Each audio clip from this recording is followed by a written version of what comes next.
expresses dismay, saying people jubilate over INEC decision to omit his name from list of senatorial candidates. Says it's laughable. And later on the show, Zamfara governor and police commissioner clash over directive to residents to buy guns to defend themselves against bandits. I'll be hanging out with Adekunle Yusuf and Sam Ibimere. So if you're ready, let the hangout start now.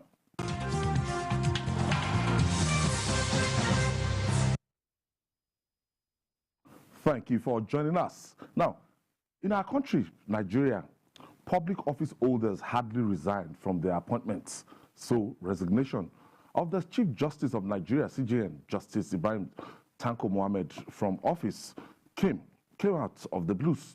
While citizens would want to attribute the resignation to recent allegations against him by 14 justices of the Apex Courts, the CJN cited health grounds as the rationale behind his action. Justice Mohammad's resignation is coming on the heels of allegations of poor welfare and corruption by justices of the Supreme Court. Let's share an update on the story with you.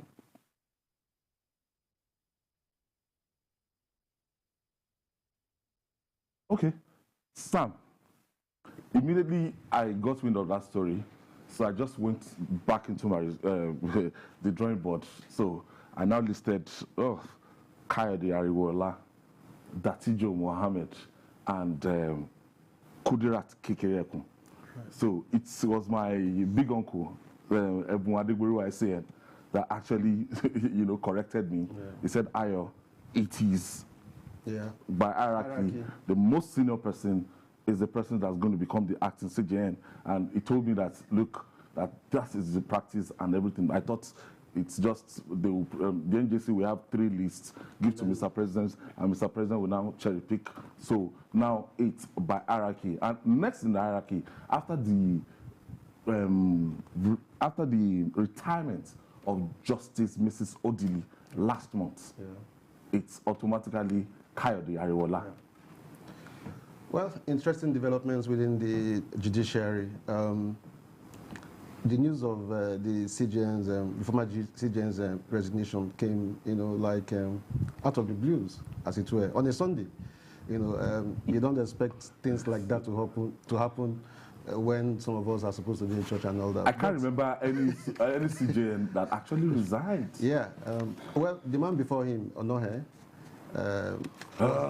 was given some kind of soft landing. Yes, yes. So you could also argue that he also resigned. Controversial resignation. Yes, absolutely. So interesting developments. As I said, I indeed saw your conversation, the conversation on Facebook, and how responded to it. So what we have seen is like following tradition. We hope that the new man will bring vibrancy to that position, because the events leading up to the resignation of Justice Tanko Mohammad, we're not pretty very clear. So I think that even the new man was signatory to that. No, he led Justice Ariwola actually led the rebels. Yeah, exactly. That means he has his hands full and he has his job cut out for him, because you can't sit back as a critic, find yourself on the same table, and then not do what is right. So as it is, it will be interesting to see how the new CJN takes off with all the challenges that lie ahead of him, having led the so-called 14 rebels who raised claims of poor performance on the former CJN. So Ayo, just as I said, interesting times ahead. Adekunle, from what I'm saying, that's controversy. I cannot separate that controversial letter from this resignation, although health ground was stated by Justice Tanko Mohammad, but a lot of Nigerians are still saying that no, it's less than 1 week that Justice Ariwola led the rebellion against the CJN. And the CJN actually replied saying that the justices are meant to be, not to be had also. To be seen or not to be heard. Let's be fair. You see, what the former CJN did was commendable. Resigning was a good thing. Yes, we need to set records. We don't have that kind of history in our country. People like to fight dirty over office. They don't want to leave. But when you go back, I won't say it's Justice Ariwola led. It's all the 14 judges, justices, and a total vote of no confidence passed on him. And you know what that means. And look at it very well. They were fair to him. He had enough time. I think the letter was written in March, and it was leaked. So it wasn't leaked since then. So you had enough time. And when the thing became a public, matter, look at the way the former Chief Justice reacted. So he blew it.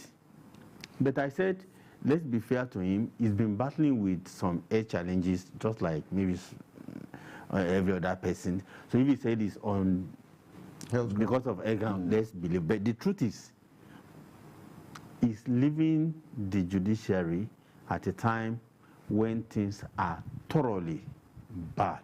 His retirement time was meant to be December 2023. Yeah, but it was meant to even swear in a new president in March 2023. Some people have been expecting this long time, at least when he was always going abroad, medical challenges, medical issues, and all that, because at the time it was even bad. But now, when you go back to what has just happened, it's all the justices, not just Justice Ariwola.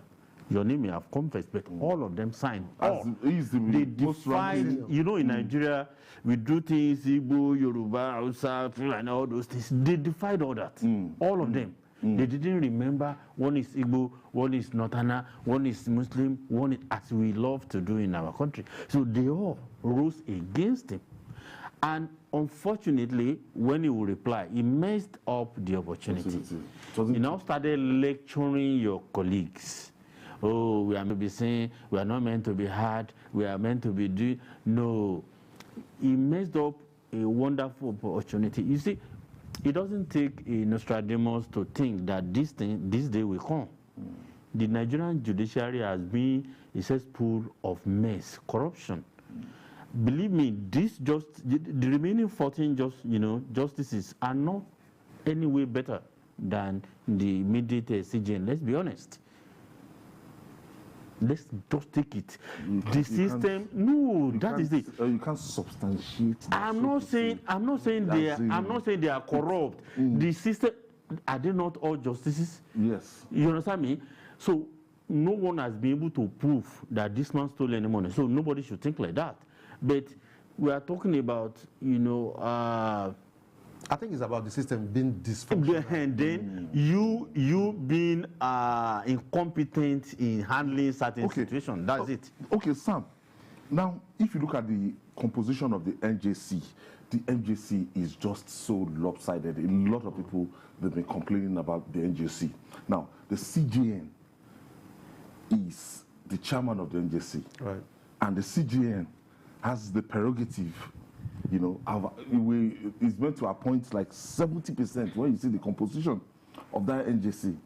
Now, if there's anybody, if there's any judge that that they want to bring to justice, it will always go through this NJC. And in the same NJC, Tanko Mohammad was the chairman of NJC, and if any judge wants to report, they will have to report to the NJC. Let us put it this way so that those who are watching us will understand what we're trying to say. Basically, once the head is rotten, the rest of the body is gone. That's just the way to paint it. So if we had a CJN who more than 90% of his colleagues, termed as not competent enough, as having shown, signs of maladministration, okay, then you can understand what we're talking about. So you had a man who was poorly rated, sitting over an institution that ought to oversee discipline within the judiciary. So, Ayo, you're right when you're trying to paint this scenario of a one-on-one relationship between the quality of leadership that you get and how the entire system works. So I would agree with that it's the system is entirely dysfunctional, and you're wondering what magic will be wrought by the person who is coming. All right, so you need a total disruption. Somebody who is courageous, who is bold enough, from London, to effect that kind of change that we are looking up to. Thank you for joining us, Ade. Yes, good afternoon. Yes, go ahead, Ade. My contribution to this issue is that it's not in our constitution that when a judge is sick, he will resign. No, it's either it's removed or he retired. You don't resign. It's either you remove or retire. That's what happened. And this one went because of the corruption allegations against him. That's why he left in hurry. He doesn't want the to come out like they do to the former CJN. For a contribution. My own. Because the position is an appointive position, he can resign any day. Yeah, I mean, corruption charges or not. Now, I'm worried. When I was growing up, the University of Lagos, those days, that we took public and international law out, and when you hear of landmark cases, you get the judgment of the likes of Justice Kaede Shaw, Justice Nekitobi, Justice Puta. Do you understand? And now, the equality of the people we have occupying that sacred chamber right now, I can't really place my hand on the last time I've actually gone through a judgment and I could see the I don't know how to describe it. If you look at the inception of this administration, President Muhammadu Buhari, he was always complaining about malfeasance in the judiciary. And some of us thought... It's still same Supreme Court that we had the likes of Chukwudipo, Puta. Some of us thought he would use his time to sanitize that arm of government. That never happened. Under this, in the last 7 years, you have seen unprecedented, ethnicization, politicization of, appointment, recruitment, and promotion of judges. Let me tell you, this is at the detriment of everybody, because at the end of the day, you wouldn't bring the very best. You will see, look at, in the last 3-4 years, see a lot that has happened under the judiciary. So much that everything is now being determined about where you come from, sometimes so all this in our judiciary is been on for a long time, but it's been worse in the past few years. Those who are there, do you know, some of them are worried too. And when you see some SANs, when they talk, they get frightened that, are we going to continue this way? To me, I believe this is an opportunity to say, okay, what can we do? Can we reform this, the judiciary once and for all? Can we have a judiciary that all of us can be proud of? You get my point? Instead of saying, who is the next? He has taken over and he's going to National Assembly. They are confirming, they are not confirming. Those are the things we'll be doing. But this is an opportunity, as far as I'm concerned, to say, okay, let's clean the audience table. Okay. I have another call from the United Kingdom. Wow. Seaborn calling from UK. Thank you for joining us. Hello? Yes, thank you for joining us. Yeah, please, I'm listening to what is happening about the CJN resigning. Actually, if he's sick, fine. But the judiciary in Nigeria, I think what is going on there now, because of one reason or the other, you people are not elaborative enough to give details of what is happening. Is it fear of the government or whatever? I know your hand. Where is Mr. Jide, please? That is. Sibon, there's nothing to elaborate here. Somebody is resigning on a health ground. I don't know. He has not been indicted by any court of competent jurisdiction. Then his colleagues passed a vote of no confidence. That's what and there's nothing wrong for him to elaborate if he has anything to say about it. He has the floor. He probably, well, let me not put myself well, maybe you know what we don't know. And that's why I say when he had the floor, he didn't elaborate as well. Yeah, because we can't get into details beyond what we already know. I mean, the CJN submitted and said he was not feeling too well. Yes. And there are reports about him frequenting the hospitals and all that. So we'll just give it to him. Does he have the right? Is it well within his right to resign? To sit on the job when he is indisposed and cannot continue on the job. So all that we know for now is that the National Assembly has decided to wade into the matter. I mean, before its resignation. Right. So I don't know whether that's part of why the resignation came earlier than expected. Maybe it was just like a soft landing that. So, I think it's better. But it's better to work with the reason cited in his letter. Absolutely. That on health grants. So every other thing is speculative. And nobody has been able to prove that the man has committed any crime. So there is no anything. What do you want to elaborate on? We don't trade on speculation. He has not committed any crime. Yeah, and even if he did, it's up to members of the public to approach the courts. I mean, we're not in the Banana Republic where you just take things. Yes, and even a court of competent jurisdiction will have to go through the trial and everything. If our friend who called in wants us to dwell on the matter of the petitions that were made against the man, that's a different subject altogether. Address that sufficiently, yeah. I mean, it's been 2 weeks, that happened. So I think we should just stay on the subject. We're very responsible here. We can't go beyond what we're supposed to discuss and then begin to trade on things that could, lead us to libel and other innuendos. Nobody wants to do that. And I'm looking at the fresh breath we have now, and we expect in terms of administration, in terms of the way the Supreme Court operates, we expect a more effective Supreme Court.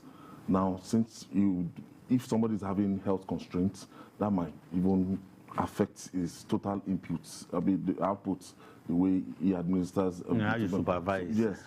So do you see this happening under Justice Kayode Ariwoola? I think it will be disastrous if it's a more of the same, scenario that we end up with, because all of them, and I'm stressing it is unprecedented. All the remaining 14 justices of the Supreme Court unanimously agreed that the Oga is not doing well. That's the first time. They passed a vote of no confidence. So all of them know the problems, and I believe all of them know the solutions. So if one of them takes over and it's more of the same, that will be disastrous. So I don't expect it. Uche is calling us from Anambra State. Yeah, good evening, Ayo. Yes, good evening, Uche. Yeah, good evening, the panelists.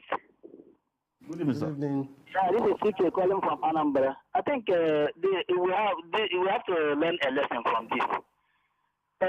Ayo, you remember that what happened to Onoge? The Chief Justice, this current one, supposed not to have taken that position. Knowing fully well that the federal government came up with some allegations that were unfounded. Now, look at this is karma coming to him now. But that's by the way. Now, you can imagine this current Supreme, the CJ, this one that has just resigned. What happened? Look at the judgment he gave in Imo State. When Supreme Court said that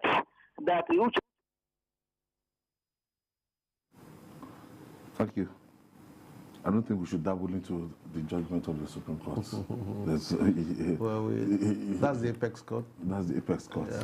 I think he was trying to Yes, I've listened the to last, sentiment like that. Yes, because of the judgment he delivered on Imo State, Imo State, I read something like that. But Justice Oputa was the one that said Supreme Court is final, not because it is infallible, but it is infallible because it is final. Can't do anything. And the rest of us who are not members of the bar and bench are laymen. So I think we just need to leave that. You can't do anything, just have to live with that. And ultimately, when we see, the attempt by this administration to actually clean up the judiciary earlier in the life of this administration, it's received a lot of, criticisms and everything. Yeah. But do you think that action paid off, or do you think that that action had a kind of effect on the conduct of our judges? I doubt if it did, and I'd like to substantiate my point by saying that sometime in 2021,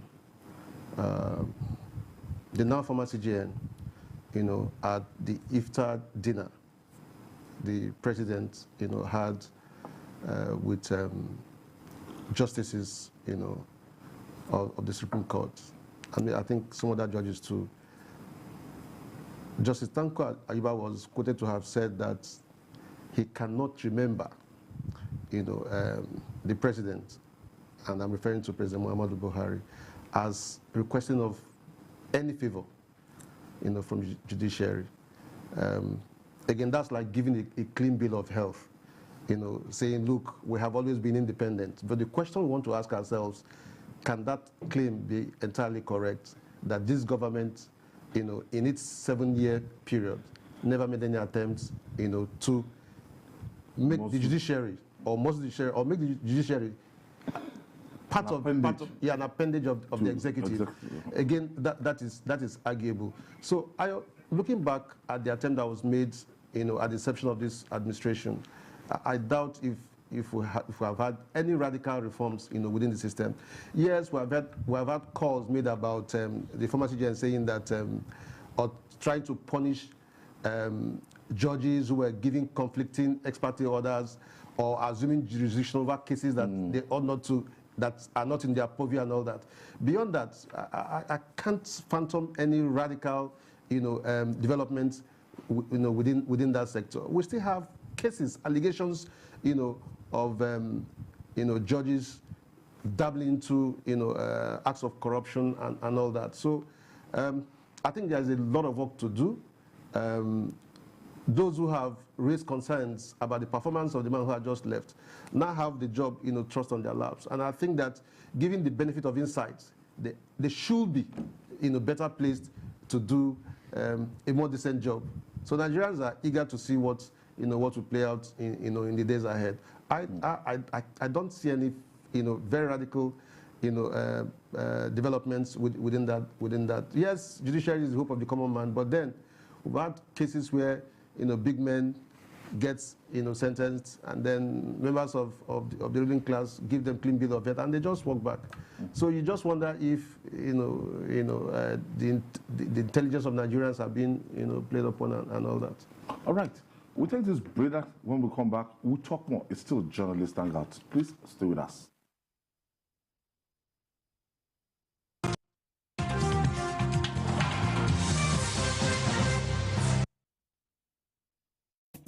It was a bright sunny day in Agbala community. The community popular jingo has just heard a rumor, and he has come to spread it to everyone. You won't believe what I just heard, he said. That incident last month was not a robbery. It was carefully planned by the neighboring community. It didn't take a lot for the people of Agbala to believe that the people of the neighboring community masterminded the attack, and off they went to war. However, only one person thought to call a friend in the community to check the information. By the time they realized the truth, nobody really remembered who brought the rumor. Fact check to be sure of the source of the information and its authenticity before spreading it or taking action. Fake news is dangerous. This message is brought to you from the Center for Democracy and Development, CDD, with support from the UK government.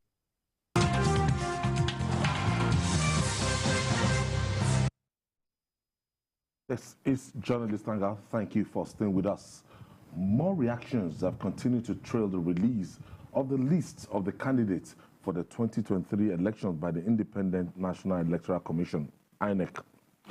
One of the politicians affected by that action, the former Minister of Niger Delta Affairs, Senator Godswill Akpabio, is miffed that people are rejoicing over omission of his name from the list of senatorial candidates. Akpabio said it is laughable to see people jubilating on social media over INEC decision.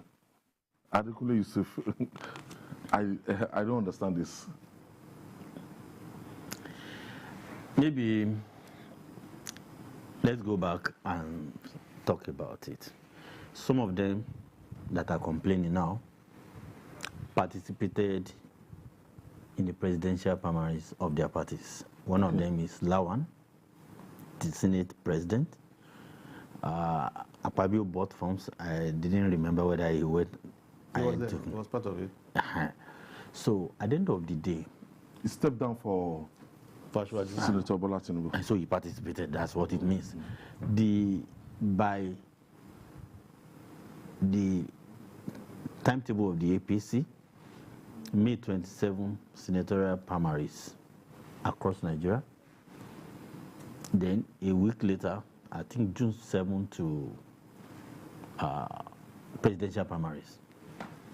So when did Lawan, Akpabio, and others that are, raising head now, when did they take part in senatorial primaries? And a week later, they went ahead. And when you look at the leadership of the APC, you shake your head, because the chairman of the party that should be giving the guideline, providing direction, is also modeling things up. So his statements everywhere. I said, okay, why? So when people are now saying, oh, Akpabio, you didn't win, they were only saying the truth. Akpabio didn't win any senatorial primaries. INEC has said it, and it's not contesting. It's not, contesting against a small fish.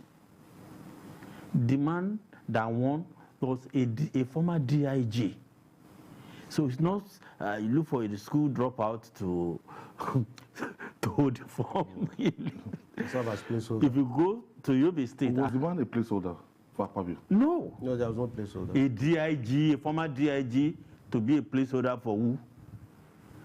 Go to Yobe State. The guy that won was also not a small boy. In 1992, he was elected into the House of Reps. Wow. At age 26. Wow. He has been national auditor for PDP, has been House of Reps, he has been this, he's chaired national boards of this and that. So it's not just a small boy. So, and in that primaries, he contested unopposed. Nobody contested against him in Yobe State. But in Akwa Ibom, Akpabio's style, they organized another kangaroo primaries, which was not monitored by INEC. INEC said nobody was there from them. So at the end of the day, must you be in the Senate? Why the desperation? The way some of them are going about it, is it their birthright? Why are they desperate? What services are they rendering in the Senate that any other Nigerian cannot render? I haven't seen them do any superlative, thing in the National Assembly in recent years. So why are they desperate? And when INEC has come out and said, oh, maybe INEC is gradually, getting back its mojo, follow the rules, and that's all. Because in this kind of, situation where you want to resort to what you call a rule of the jungles and all that, you will end up with litigations. The party may win. At the end of the day, they will now be going from one court to another up to Supreme Court. And eventually, when somebody has spent like 2-3 years, the Supreme Court will eventually determine the winner. That doesn't say anything good about our democracy. Sam, what do you know about this case? Well, I think Kule has just spelled out everything, in details. 2 issues for me here. First, impunity. Second is this crisis of confidence, in the entire APC leadership. So you have a man who is almost like a career politician. For most Nigerian politicians, they've made a career of politics. And so it's painful for him to imagine himself losing the job. Quite painful. But that is the reality of the situation. Okay, so you have the first case of politicians thinking that this is about their career. 2, the case of impunity, where over time it had become so established that these political parties can just do whatever they like. And that's what we have just witnessed, where you talked about the APC leadership led by, Adamu, organizing a different primary just to, Placate. Just placate. Guys. Do you understand? And you don't expect other party members to just sit back and watch. You had that scenario in Akwa Ibom. You had it in Yobe, where people want to eat their cake and have it. It's not possible. They forgot. I mean, we had the processes that were more than transparent. I mean, so if anyone is aggrieved, you go to court, and that's what these guys want to latch on. In the case of Akwa Ibom, just to add to what Kunle said, you have a faction that is also facing legitimacy crisis. That's the faction that Akwa Ibom belongs to. They already had their case in court, where the party chairman himself, emerged under very, alleged fraudulent circumstance. and then you have a party chairman trying to, void the democratic process and just do whatever he thinks. And that's why I call these things, it's just impunity. Because it has worked in the past, they think these things will continue to work. But society is evolving. Our political space is also evolving. People are involved. You have younger elements who are insisting on order.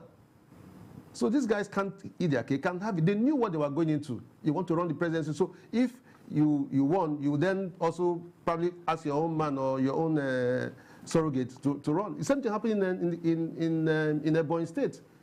So what lessons are there for APC? If they are not careful, these challenges are going to haunt them in the future, where they spend a greater part of their time after the elections, in the court. In the court.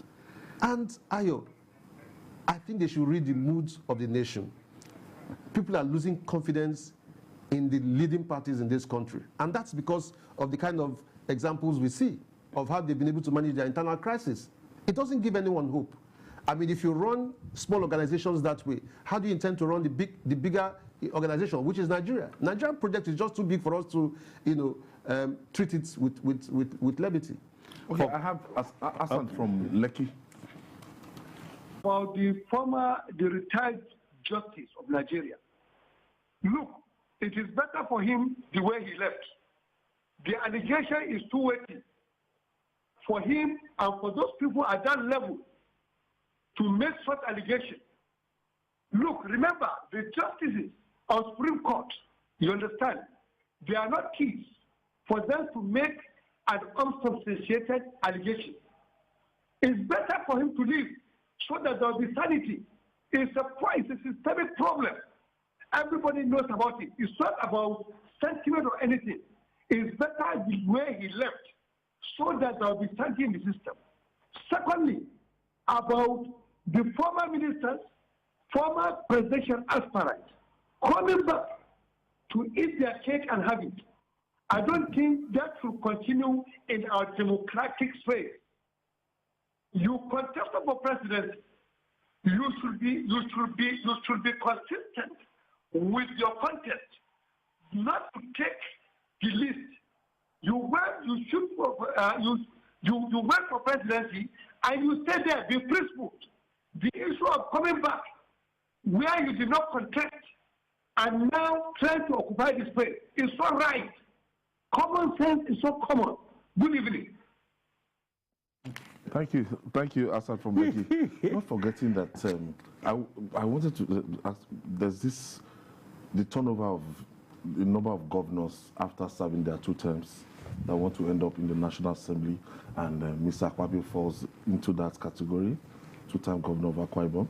He has gone to the Senate before. You want to return to the Senate after being a minister. And if you check out the number of governors that are spending their 2nd term, that they've claimed a ticket to go to the Senate now, you see that there's a kind of multiplication on that list. Well, even before I address that, people like Akpabio should just, I want to remind him of the proverb that says that when you pursue 2 rabbits, it's most likely you end up with nothing. He was a minister, willingly he resigned, paid 100 million naira to contest for president. And now he has I can see his his plight. So I assured him that he would emerge as the candidate of the party. Nobody needs to assure him. Politicians don't think like ordinary folks. They believe everything is possible. Impossibility is not in their Or he thought he was the anointed. No. That's how every one of them thinks. So now, he should just let peace reign. If he had forgotten about that proverb, I've decided to remind him that when you pursue 2 rabbits, you will likely end up with nothing. So the Senate President Lawan should take the wisdom in that proverb.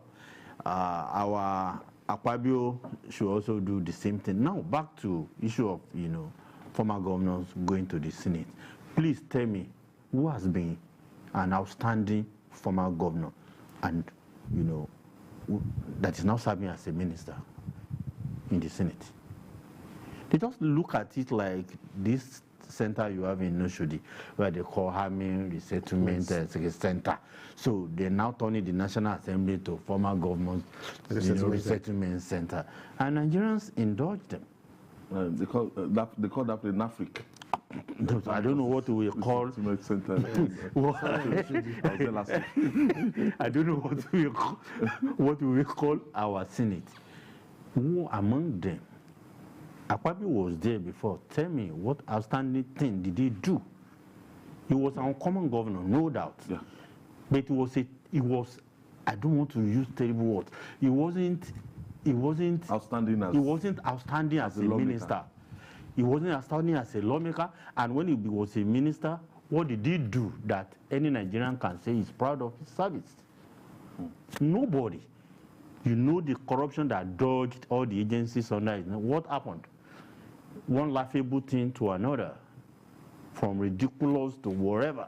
And we stomach everything. So people like him should just let peace reign in our society. Okay. This retirement grant. Yes. Let's just add some color to it. How many senators do we have in this country? About 109. 109. Okay. A report I just read says about 28 past president governors may end up as senators in 2023.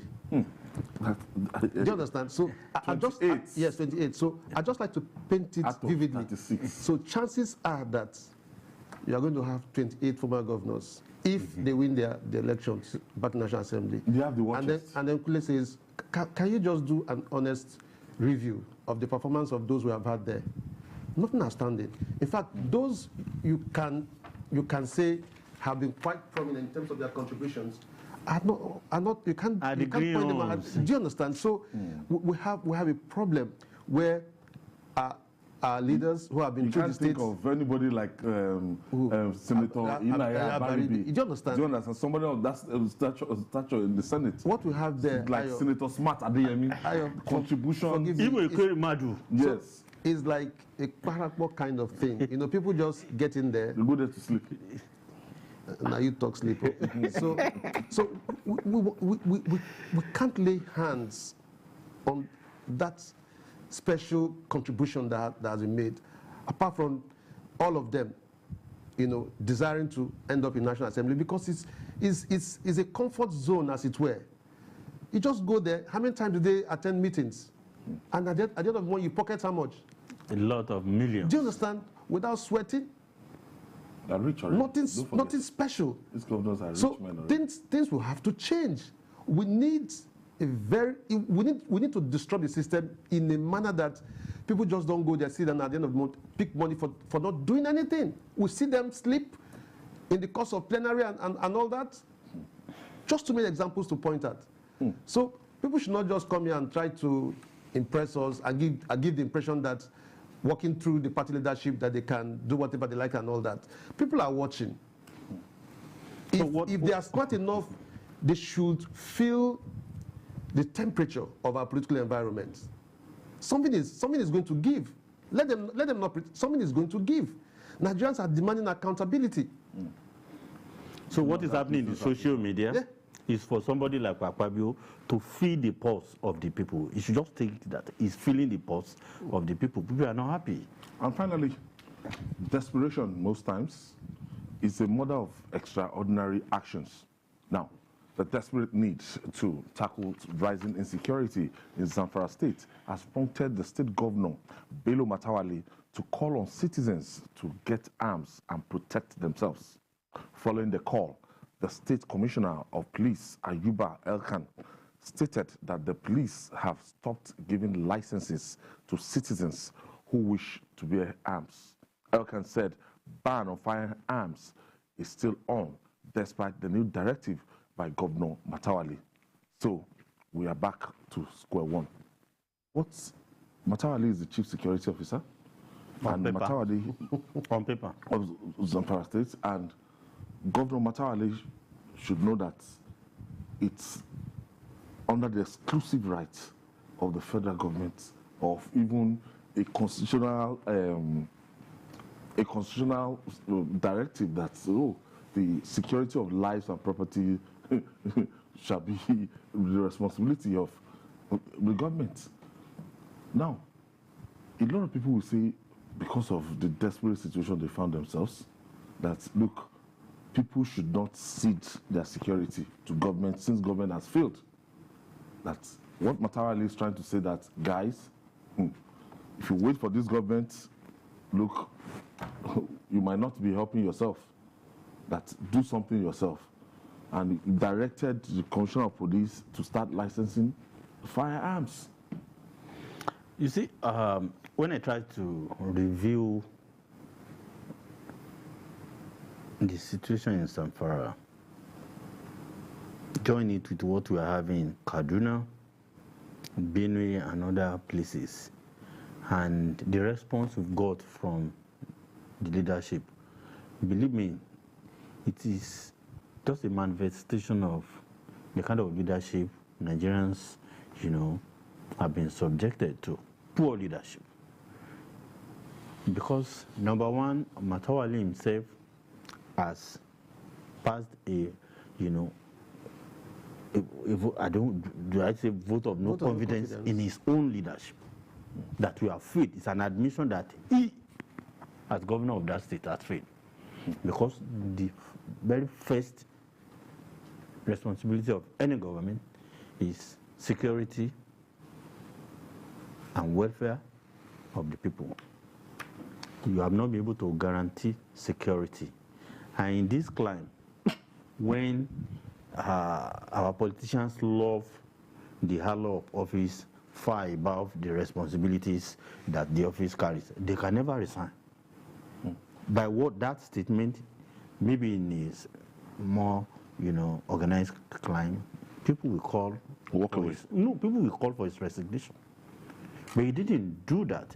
Now he knows, because he should know, that there is a ban on firearms license. He should know.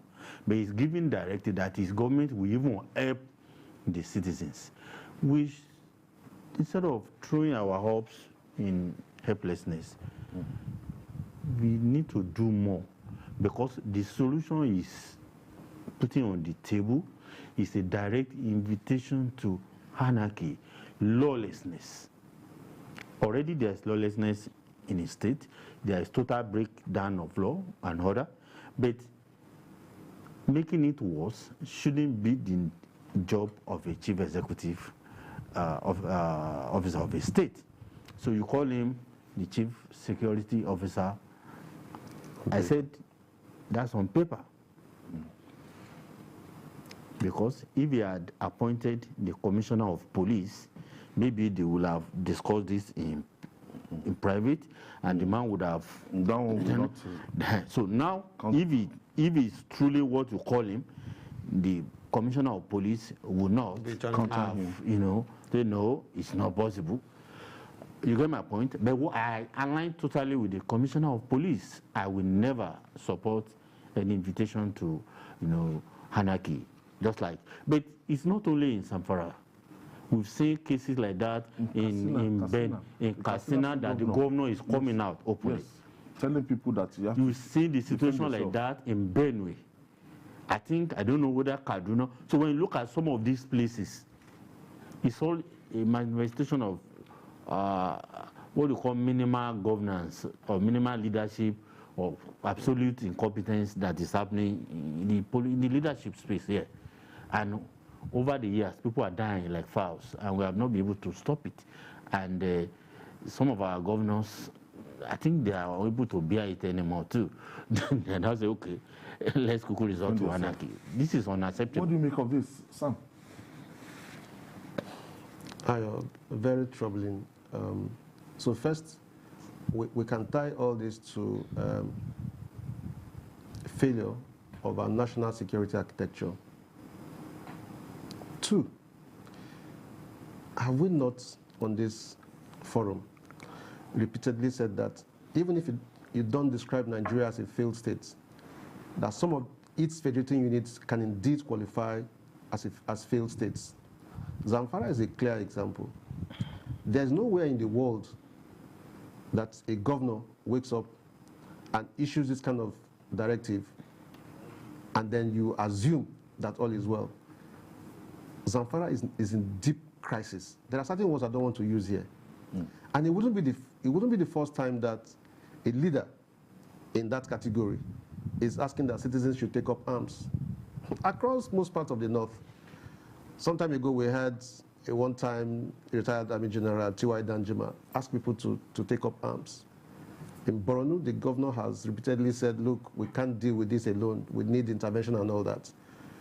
But when I speak about failure of our national security architecture, I just want us to remind ourselves of the several calls that have been made for state police. Because that's what Matawele is basically asking for. It's like saying, if I have the authority, if I have the means, I'm going to set up a counter force. That's what he's saying. But here we are pretending. We are playing the ostrich. Now the commissioner says, look, you cannot do this because the law doesn't permit you to do that. And then the citizens are left vulnerable. The last time I checked, in the same Zamfara, there was a report that in Guzau local government, Mada in particular, that in Guzau local government, there had been 4 attacks in 1 week. It's every day. In 1 week. And the citizens are on the run. So we sit down here and then just leave off images of what we see. The people on ground are suffering. People are being displaced. All over most parts of the north, you have internally displaced persons. And the government pretends that all is well, and the best that we can do is to rely on the current architecture that puts all powers in the hands of Mr. President. Okay, we seem to have a lot of our viewers calling in from the United Kingdom today. Yeah, Thank you for joining us. Yeah, good afternoon. This is Taiwo calling from London. Can you hear me? Yes, I will. Oh, okay. All right. Please go ahead. I mean, the Nigerian politicians, they always have a sense of entitlement. Like, once they get into power, they believe it's if I can, use that phrase, the Yoruba thing that says, it is your entitlement. Because why would you not participate in an election and then you believe what you failed where you went? You can come back and take your hold position. So I really appreciate, I can't say I appreciate them yet, INEC, for not including the name of maybe their names or one of their names. Kudos to them. And also talking about Mr. Matawali, the man is in a desperate position. And what do we expect him to do when the president asks Nigerians to go and pray? Thank you, Taiwo. I was struggling to catch up with what Taiwo said, but then I heard that some Nigerians are having this kind of sense of entitlement. No, was talking about the Akpabio and all yes, that. Yes. Reacting to it. Yes, and reaching home stretch, there was a time it was on the news that Matawali actually bought SUVs for traditional rulers across Zamfara, very beautiful At the time, the play was... And a lot of people felt that he would have just, help the security agencies, to get backup vehicles and the things that will help security in that state, not fine SUVs when there's insecurity across your state. We talked about poor leadership. You get my point? And it's so sad that it's even not part of the opposition party, so we cannot condemn him for politicizing an important issue. It's part of the ruling party. And when you look at what is really happening in his state, I know Zamfara very well. I have been there many times, and I know many of the villages from Anka to this to that. So I now imagine today, sometimes when I see reports that villages that I will go and mingle with the locals, and I will feel safe, I will feel free in the doors, in the forest, in everything. Now they have become no-go areas. People are getting killed every day. They are kidnapping people. They are doing all sorts of criminalities, and the state government is unable to do anything because the competency is also part of the problem. At the time, the state was really, what was the state government doing? Indulging in self-aggrandizement. I want to thank you, Sam Bimere. Thank you for your contribution. My pleasure, and Kuneshi Adekunle Yusuf. I'm always glad to be here. And that's our offering today. Join us tomorrow for another episode of the program. You can watch the repeat broadcast tonight at 11. Join us every Sunday from 1:30 to 3:30 p.m. for Journalist Hangout on Sunday. We're on YouTube, youtube.com/TVC News Nigeria. I'm Ayodele Ozubakun. Bye for now, and God bless Nigeria.